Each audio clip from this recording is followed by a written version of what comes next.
Hi, this is Dorothy from TaiChiBozeman.com/rawfoodblog and from favediets.com. We're making raw Butterfinger Bites today, which I made up, and I just had some guests over and they really like them, and my kids like them, everybody likes them. They came out really good. So I'll show you how to make them. And when you do make them, you pour them into ice cube trays which have been oiled with olive oil. And then take a chocolate sauce, like I left two in there to show you. The chocolate sauce is on a bunch of my recipes on YouTube, and it's a tablespoon of coconut oil, cacao butter, honey, and you just melt that and put in a dash of salt with a tablespoon of cacao powder or carob powder. And then take your sauce and pour it over these Butterfingers with edges around it, so you can pour so the chocolate sauce will hit all inside and around it, and then you just freeze these. So I'll show you how to make it. This is a third cup of coconut oil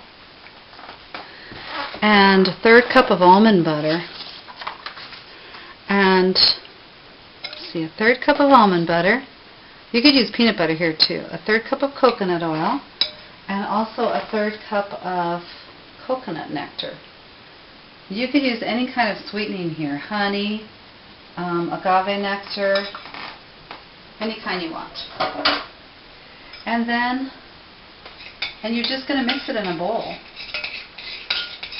So if you wanted a little bit closer to the Butterfinger recipe, you could use peanut butter if you're not trying to be raw. But it comes out really close. As far as I can remember what a Butterfinger comes out, it looks really good. And then you use, we'll put in a dash of salt.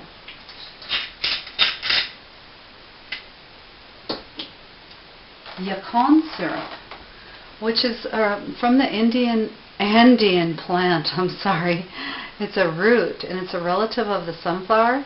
Its fructose has very little effects on the blood sugar, so it's really good for diabetics. It's low calorie, rich in minerals, and it's a prebiotic. It helps control the flora in the intestines. That gives signals for probiotics to grow. So it's super good for diabetics, and they grow this Yacon plant in Peru and Bolivia, where they use Yacon in their recipes, and then in Brazil they make a tea out of it specifically for diabetics. But if you taste this, it tastes so close to molasses, which I used to have a tablespoon of when I was growing up all the time. So to smell this brings back all the memories of my childhood. My mom giving me a tablespoon of molasses every day. Okay, so anyway, let me put a tablespoon of that in.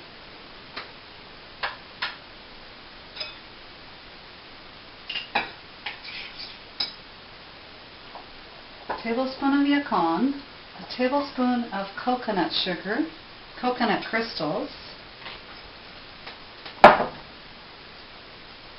and then a teaspoon of flaxseed soaked in a tablespoon of water. That helps it thicken it a little bit.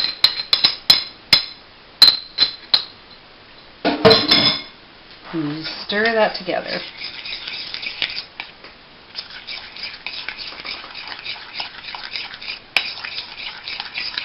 And the recipe is below you. Don't have to try. Below you there on YouTube while you're watching. If you click the little tab that says more, you can see the whole recipe. And then you take your ice cube tray and you oil it with olive oil. You could probably see a little bit on there, but make sure you oil the sides and the bottom really well. And don't use coconut oil because it'll make them all stick, because the coconut oil hardens. And you just pour them in here. You could use any mold. I was kind of trying to copy the Butterfinger Bites that they're selling now, but pour them into your mold and put them in the freezer for just 10 minutes. So do it. And then you go around the outside so that when you pour the chocolate on it, they'll come out like this, kind of like marble fudge, where the chocolate's flowing through them and around them and on top of them. So to your health from Dorothy at TaiChiBozeman.com/rawfoodblog. These are addictive from favediets.com too. Enjoy your day.